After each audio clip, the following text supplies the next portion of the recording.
The recession is here, and you don't have much time to act if you want to protect your net worth. Look, it may not be officially here because we need 2 quarters of something, but we already know what's happening. This time, the stakes are so much higher. The swings will be more severe, and billions of dollars of wealth is going to be wiped out. That doesn't have to be you. There's a blueprint to protect yourself and your family that I'm going to lay out in this video, but you've got to act right now. Look, I'm going to set the stage with being very transparent. The good news is in 2008, I didn't make the mistake for 3 years like far too many people. It was a 6-month lesson that led to the largest increase in my business and wealth from 2009 to 2010, but not before I wiped out a lot of wealth at the end of 2008. The situation is different now, but not that much different. And the principles, the blueprint, and the lessons still remain the same. For me, in the wake of the 2008 real estate and business decline, it was a new experience. In June 2007, I publicly declared at a one-day event I called How to Think Like a Bank, I would sell all of my real estate portfolio because I felt it was overvalued. Now, I owned anywhere from 10, 25, 50, or 100% of over 100 properties. And instead of being intelligent about this knowledge in June of 2007, I'm like, yeah, it's overvalued. I was greedy. So what I did is I listed these properties for 10 to 20% over the market price. That meant I ended up holding on to some of these for far too long because the first few sold and I thought, I am going to make so much money. And at the same time, for the first time in my 10 years in my business, my business had a decline in revenue.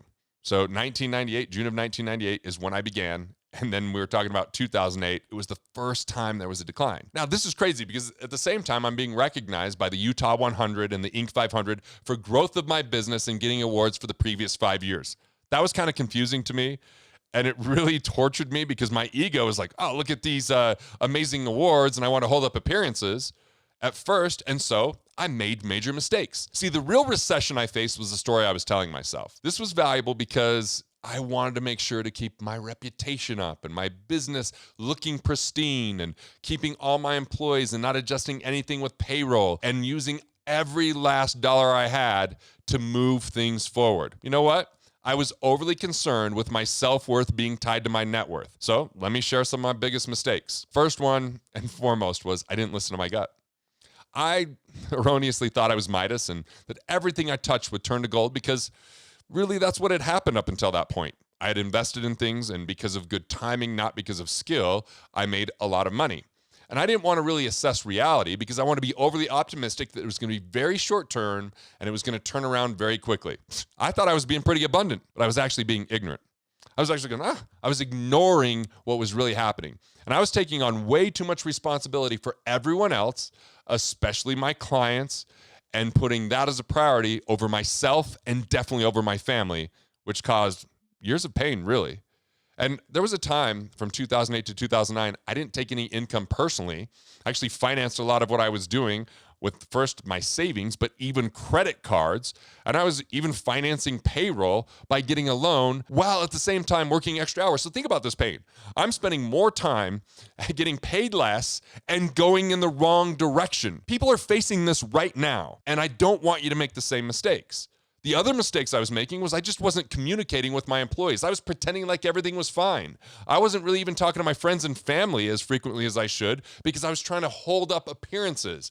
And because I wasn't willing to ask for support or have any level of honesty about what was going on, I was absolutely suffering. Not only was I suffering in the moment, but I started to worry about the future as it started to prolong. I thought this will be a temporary blip. It'll turn around. But then we saw banks were going out of business. We saw the FDIC was coming in to save a lot of those banks or the depositors that had monies in savings account, right?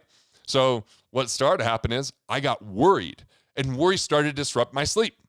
And when you're worried and you have a lot of stress, it's hard to make really clear, great decisions, especially in acting out of fear. So when my wife would say, hey, what's going on? Why aren't we taking a paycheck? I'm like, I've got so much going on. I'm going to do something with my book. I'm going to speak here. Let's talk about it later. I call that making the moment too big.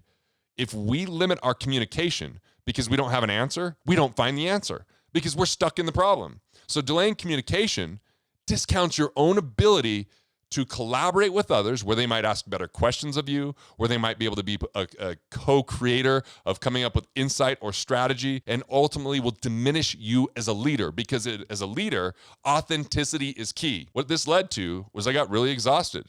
and I didn't have nearly as much to give. If you don't take care of yourself, like, look, when we had kids, I told my wife, maybe we should get a little bit of help. We have 2 kids that act a lot like me at times. Can you imagine how exhausting that is?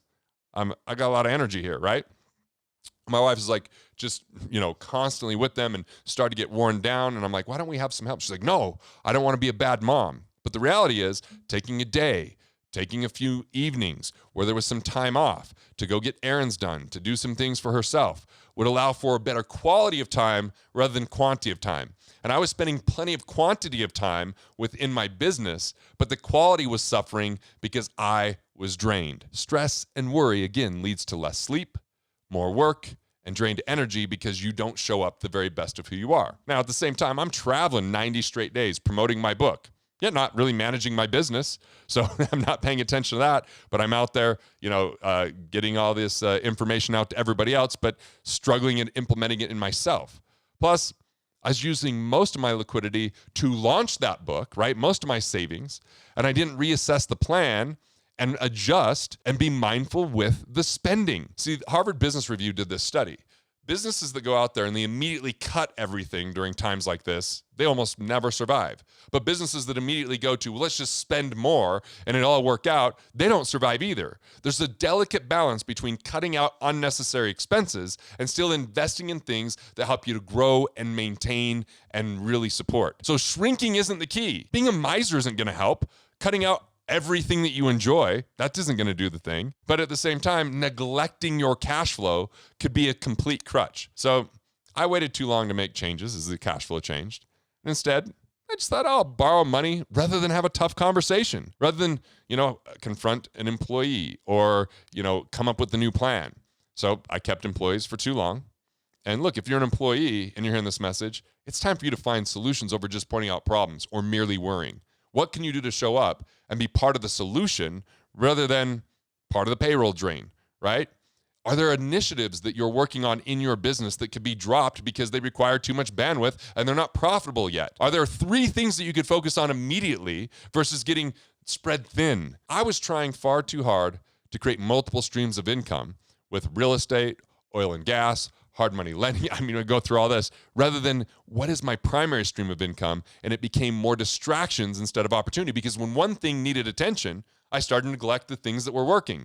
And so all of a sudden, I'm paying attention to all the things that are not ideal, and then the things that were become less ideal.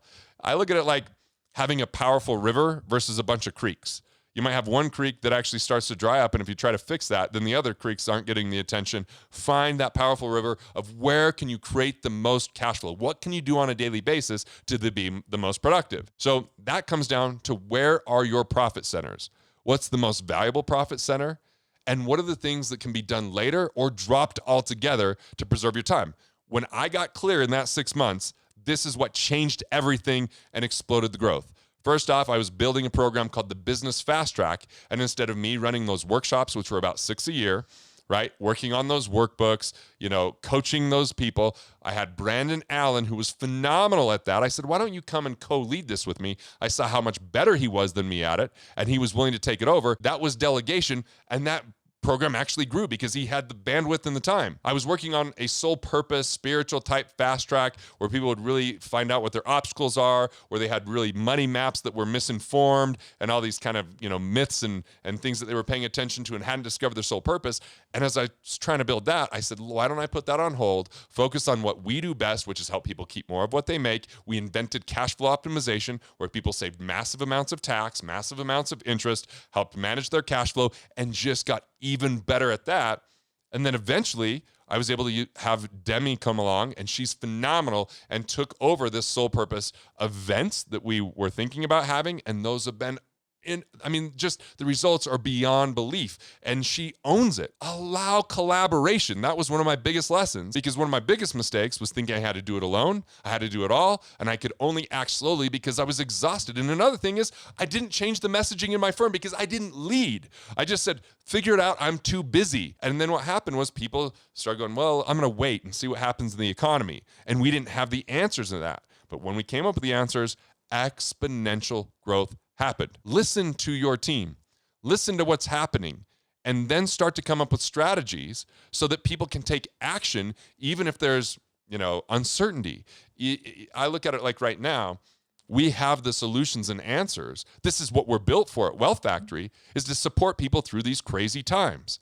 And if they don't know which actions to take, they get stuck. But if we can lead our team first, which begins with me being prepared and leading myself, having a morning ritual, getting enough sleep, taking care of my health so that when I do show up, I show up the best of who I am, really invest in my team so that they're prepared, and then we can go out there and serve our clients. Many of you may be holding on to the stock market, but at the same time watching it go down and worrying about what that means for you, for your retirement, and it can become a scary, selfish type of place. You might be feeling out of control and not sure if you should pull the trigger or sell, or maybe is this the time to buy more? But the question is this really the life that you want moving forward? Is this really the investment that's right for you? Do you have a grasp of what's going on with it and what it means to your future? Do you have control over the outcomes? Do you know when it's time to move to cash? Do you know what the fees are against these plans? Do you know how much further the market could go down? Do you know which companies aren't going to make it? Do you know your investment manager, or do you just know the person who sold you into the investments? This could be the time to double down on investing in yourself rather than funding a retirement plan. Yeah. Candidly, when I was making these mistakes, it's hard to love myself. I felt like I let my family down. It was putting a light on the fact that, hell, I wasn't perfect. And obviously that's something we all know, but I was still striving and aiming for perfection. I had consultants being like, you can't let people know that you've made mistakes. My mistakes are the things that create the most profound impact on the people that we serve. Like my real estate woes helped me get people out of real estate, because in 2010, when they were still struggling, I had already built the blueprint of what you could do. I learned how to do round robin auctions and seller financing and fractionalized ownership. And it just came up with strategy. And by doing that, we became more valuable. We were sought out more. So it's a time to figure out the solutions. See, I so wanted to be in control and protect everyone. I wanted to be the person that had all the answers. But that created limiting results for the first 6 months with simple wishful thinking. Look, I collapsed everything I believed about myself and every value I had in my revenues, in the beautiful building that I owned. I thought that defined me. I thought that's what made me great. So trying to hold up those appearances made me wait 6 months too long. Instead, after the 6 months, you know what I did? I had half of the 45,000 square foot building. I took and started renting half of the half out. That created cash flow.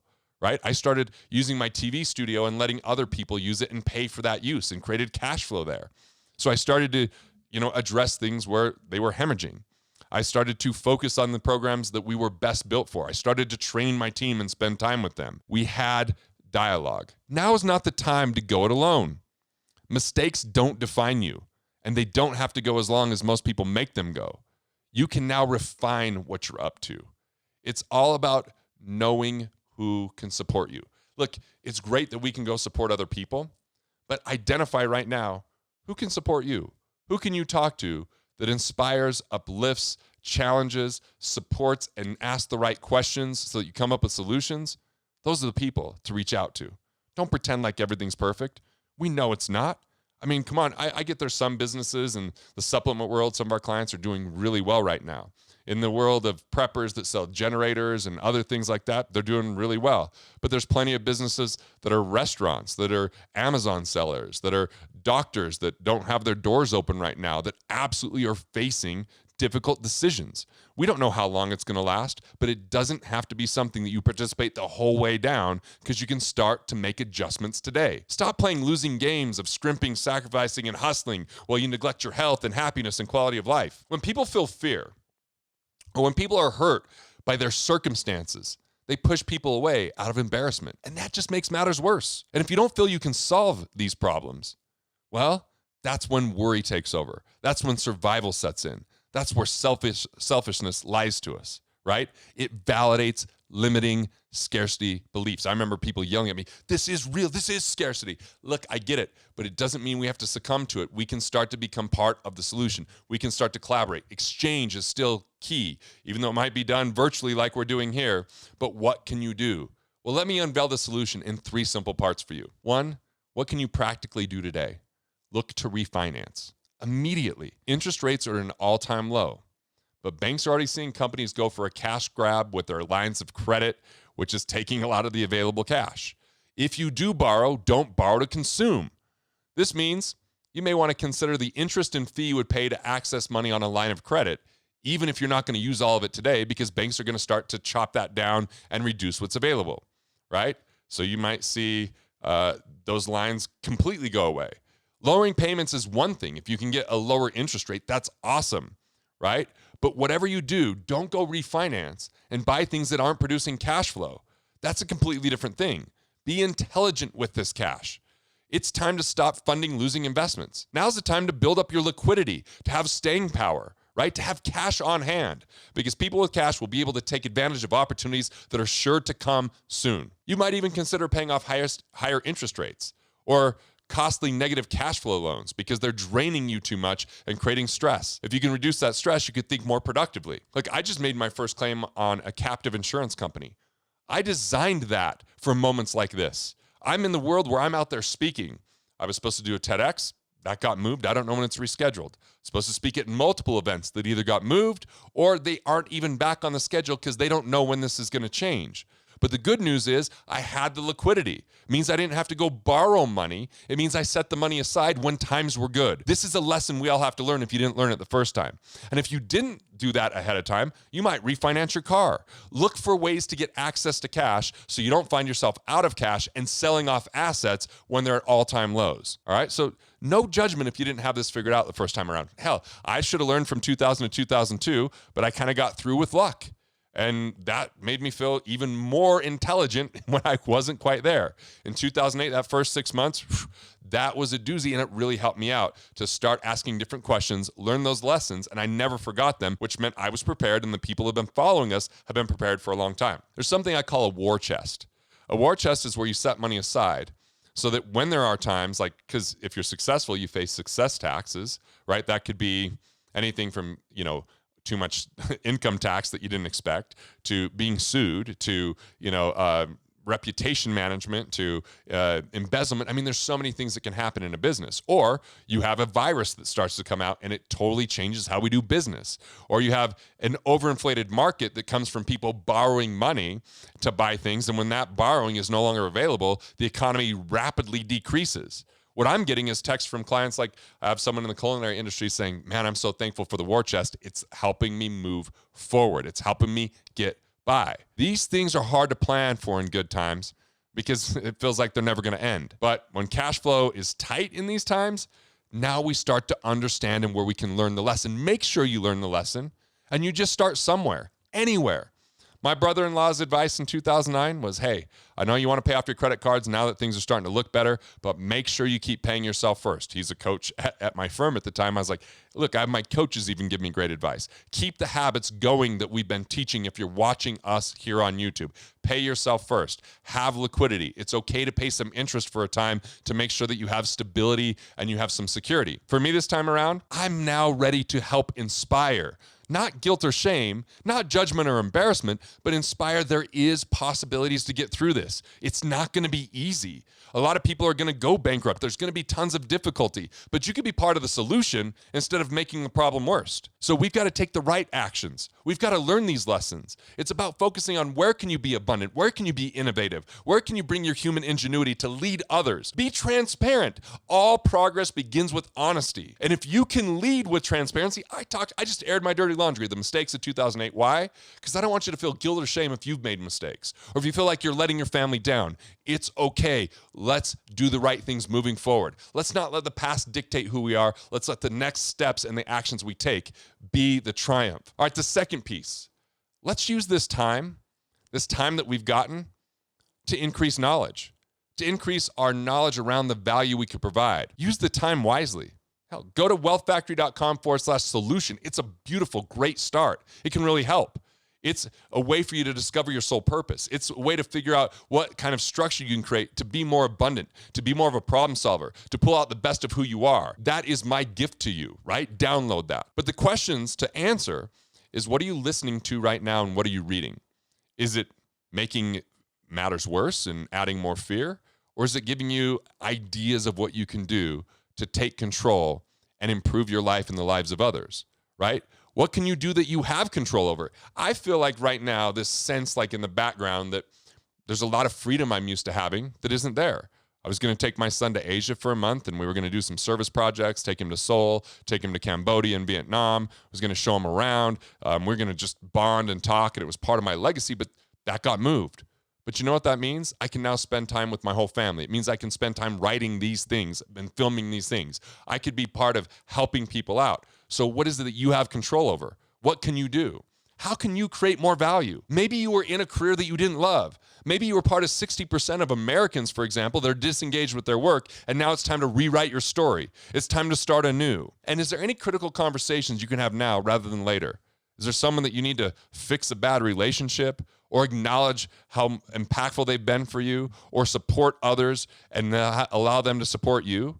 And then it's time to really keep your eye on the cash flow ball. What can you do to improve your cash flow? Look, I get it. As a leader, sometimes it could feel scary because the biggest burden is when you have a lot of connection, a lot of people relying on you. I'm not here to have people rely. I'm here to empower. I'm here to give you practical steps, whether we ever meet or not, whether you ever do business with my firm or not. That simply, as a human being, I feel a responsibility and a lot of compassion to help people out. I was telling my son that there's an earthquake that happened in Utah, and with the schools out because of the coronavirus, what was going on was kids were going there with their parents to get food and stuff for grooming because they're just, they don't have enough food to be okay. They're hungry from day to day. But with the earthquake, they couldn't go there. And as I was telling my son, he really broke down, and he really felt this like deep sense of like, oh, that's horrible. This is happening to people. I'm like, yeah, it is. And what can we do to do our part, son? How can we be of support? How can we do something of value? Because it's just this time highlights some of those situations, but they're always there. And sometimes we can ignore that. And part of that ignoring that is when we become so selfish that we go, it's all about our retirement. It's all about what happened to us. Sometimes these things happen for us more than to us. So now is the time to connect. Connection brings relationship. Relationship brings a new dynamic and responsibility where we can face conflict and pain together. Right? We don't have to go it alone. You don't have to do this alone. When I thought I did, it created stress. It was insanity. It was hell. My hair went gray. Fortunately, there was another Garrett. Garrett White gave me a reality check. He was working with me at the time, and he said, hey, look, man, it's time to get real here. What are you doing? What conversations that are difficult you're avoiding do we need to have so that we can get this on the other side and we can improve this business rather than you hemorrhaging and taking it all yourself? He said it was foolish for me to take everything on myself. He helped me address the pain, helped me act more swiftly than I would have on my own. Who is that for you, right? So in 6 months, rather than 3 years later, I didn't have bankruptcy, but I acted immediately to help me keep amazing people around, help them grow too. We had those tough things together, and they were able to support me because I wasn't shielding them from anything. It was a big lesson, right? Big lesson. Another big lesson is I moved to a production-based economy. Over this time and effort economy, the time and effort economy is something from the industrial age, where people showed up in an assembly line, they put in their time, they punched their time card, they got paid. Time and effort economy in turbulent times destroys businesses because they have hefty payrolls, and rather than be able to keep everybody around, they start firing people that could have been instrumental, they could have been valuable, but because everything was about time and effort versus production, they weren't able to be a full part of the solution. Well Factory, our firm, is a production economy firm. People get paid more as we do better, and people get paid less as we struggle with cash flow, so that we're all in the same boat. And then everybody thinks more creatively and they bring their solutions to the table. So remember, family, friends, and loved ones, they're all asking the same thing. And this is what we need more than anything. We just need to love one another, to serve one another, right? That's the question in the back of the mind. Half the reason why people try to hold up all this on their own is they think if they fail or they share the mistake or they're vulnerable, that somehow people aren't going to love them anymore. They won't love the real them. Do you really need more money in order to be lovable, right? Instead, let's collaborate so we can have smarter decisions. Let's make sure that we're saving on the things that matter. And in reality, that we do things out of an act of love because we are confident enough to share what's going on. That's how, think about it. If you help someone, you feel more or less connected to them. I always feel more connected to them. So send that love out there, share that love, and show up with compassion in order to connect. And here's the deal. Know you're loved. I love you if I've never met you. Why? Because you're a human being. And because we all come from the same place. If you've made mistakes, it's time to forgive yourself, right? Learn from those. Ask what you do differently. Even if you've lost money, right? Didn't have enough in savings? That's okay. Have too much debt? Let's figure it out. You name it. We are not our mistakes. In times of stress, I want to share, like, one of the things they're talking about right now is there's going to be more babies 9 months from now because people are spending more time at home. But there's also going to be more divorces if we don't do this right. So a unique thing we have is at wealthfactory.com/marriage. It's my agenda that I have with my wife when we meet every week. It's the vision I created for my marriage. It's the things that we do to support each other through these times and good times. And I just think it's great because I gave 3 talks on it that you could download. You get that agenda. You can hear my wife being interviewed by John Butcher, who is an owner in Precious Moments and a founder of Lifebook. Dino Watt, The Business of Marriage. Like, these are some of the most difficult, vulnerable, things I've ever experienced. And we share that hopefully so that you can come out of this strong.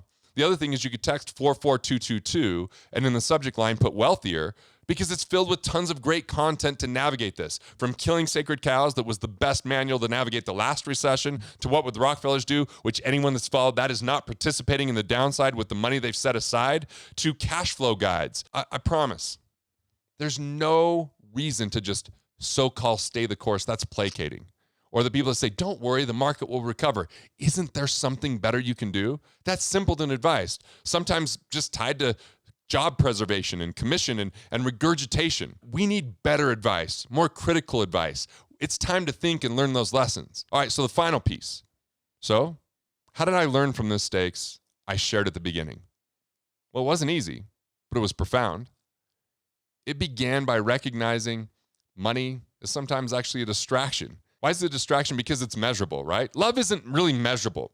Like in the show, so many people have seen The Avengers, where the daughter says to Iron Man, I love you 3,000. And it's kind of a cute thing because that's just a big number to a kid. But love doesn't take, we can have immediate love just because we feel connected to someone, just because we support one another, right? It's time for that. In this time of fear, let's choose abundance. It's immeasurable and people often recognize it. When people are confused about it, when they think that they're a condition of what they have, or they're only accepted in what they could provide, rather than as regardless, that's where the problems exist. You're loved simply because you are. It's time for us to believe in each other again. Like, I had a neighbor, Anna Mae. She believed in me before I was just a little kid, but I felt that belief. My grandfather believed in me before I showed any evidence. My mom, my wife gave me this gift before I'd ever proven it out, earned or showed anything. It's time to give that gift to others, that we give belief regardless of the evidence that's out there, the belief that we can not only survive but thrive as human beings, that we can get through difficult times, not try to diminish them or protect or shield people from them. It's time to grow. Love isn't something you have to earn. It should be something unconditional, not because of what you have, but because of the fact that you are, that you're a human being. Don't confuse who you are with what you're supposed to do. Money and profit at the center of attention right now. That's what everybody's talking about. But what does it even mean? More people worried about their money than their health? What is money if you don't have your health, right? We got to consider what profits actually count. I'm not talking about the false profits, right? PROPHETS, right? Like everyone from Wall Street that, told you high risk equals high return when they took no risk, that told you it took money to make money when they made money on your money, right? They make it sound like an obligation. You've got to invest early, often, and always. It's all about funding your retirement plan. Look, these are well-intentioned sometimes parents and teachers and preachers and all that, but stay the course. It goes up, it goes down. There's a better way. It's time to invest time, money, and attention into the people that you love, especially yourself, right? It's time to learn the lessons rather than prolong them. If you look at it from a different perspective, instead of just a technique, see people as worthy of your time. Love and money? Money is a byproduct of love because value creation is a byproduct of love. And dollars follow value. So it's time to shake loose generational damage that there's no longer anything to prove. It's time to realize you can be open and transparent about your situation. You have the pen in your hands and you can be the author of your life. Hell, when I thought I had to earn love and be perfect and that, how could I be an author or in the financial world if I didn't make every right decision? That's exactly why I actually had to do things differently, because when I was getting paid commissions or when I was managing money, well, I was clouded by how I got paid. I had to give that up. I had to give up renewals and automatic money so I could be an advocate and an educator. If I do this right, I can help liberate people from the tyranny of risk, the abdication of responsibility that so many of us have been sold in finance, the set it and forget it mindset that is absolutely confiscating wealth. If you don't know what to do right now, it's time to invest in yourself to get clear. When we do things for the wrong reasons and it doesn't work out, it's just a detour to the lesson. Don't prolong this. However long the lesson takes is up to you. Look, we can point out problems with no solutions, but that isn't going to help anyone. It's time to find the connection to yourself, to your soul purpose, to the value you provide, to investing in your skill sets. I'm happy to lead and give you permission to make mistakes, learn lessons, and progress. I'm happy to share my story so that nobody has to feel alone, right?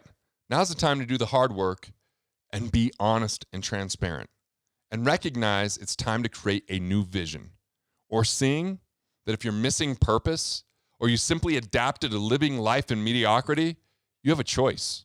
You have a choice to wake up to your own story as an act and an expression of love and passion. Stay in the moment rather than worrying about the future. I don't know what's going to happen. I don't know how long this is going to last, but I know worrying about it robs you of taking action and learning, right? Stay as present as you can. I'm not asking you to skip by the pain. I'm not asking you to ignore what's going on. I'm saying, ask yourself right now, are you okay this moment? What can you do? Who can you talk to? If you feel like you're in scarcity, call people you respect. Call people that you feel are mentors. Call people that you feel are peers. Don't go to the people who are going to tell you it's not your fault and that are going to tell you that the world's ending, because in that situation, it just makes the problem worse. In case this situation happens again, I'd rather you learn now rather than to be defined by the stains and marks of the past, right? Wherever it's holding you back, it's time to forgive yourself, because guilt and shame is not a winning game. It's time for humanity to heal. It's time for us to care about one another, just for the sake of caring. Find the places where you experienced unconditional love in your life and go there, that place where you feel love. Find those people that irrationally believed in you and transfer it to believing in yourself. This is better than a chip on your shoulder, right? Like, I got to prove something. Look no further than here. Even those that criticize, look, I'm here with love. Say what you will about me. When this train starts moving, realize we've already reached the destination if we've chosen love. My final advice here, old isn't always better. Some of those past beliefs don't serve you. Different isn't always good. It's simply a way that we can let go and grow. What do? You choose love and compassion because it's the gateway to connection and collaboration. Each financial and life lesson gets more difficult if not learned and ignored. This time, the stakes are higher. More fear, more severe swings. There is a blueprint of how to navigate difficult times, though. And if we're not using it, well, we're taking massive risks without even knowing it. It's time to properly manage your money by being proactive and being honest and increasing your knowledge and value. Learn from your mistakes, don't be defined by them. Now, you have the knowledge to transform your thoughts into profits and build the life you love. If you're looking for more on this topic, check out my video about finding what it takes to get rich in a year. Yeah, rich in a year. I know that right now, some people feel it's impossible, but I want to show you and demonstrate with an actual individual that did it, that was deep in scarcity, that thought it was all about what they could scrimp, sacrifice, save, that was consumed by those thoughts, that didn't understand money but thought they did. And when they were liberated, they were able to make a huge difference not only for themselves, but they invented cash flow optimization, which has put tens and millions of dollars per month into people's lives. You're going to learn how to defeat the reductionist mindsets and how to live in abundance. I'll see you there.